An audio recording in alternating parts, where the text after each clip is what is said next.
वज़ीर आज़म के अपोजिशन के बयानी का मुकाबला कारकर्दगी से करने की हिदायत। कहा इत्तेहादी साथ हैं, कहीं नहीं जा रहे। फलाही मंसूबों से मुतालिक हुकूमती इक़दामात को अवामी सतह पर उजागर किया जाए। वज़ीर आज़म ने ज़ाती हमलों पर मुश्तमिल मखसूस मुहिम पर सख्त इजहार नाराज़गी भी किया।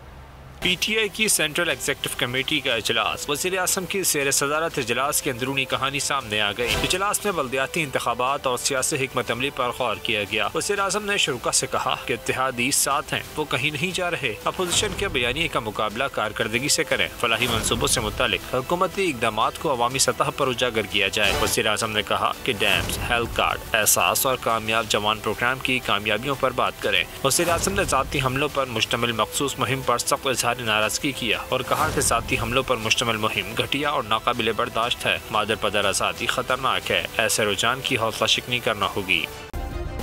सब्सक्राइब करें और बेल दबाएं ताकि कोई खबर रह न जाए।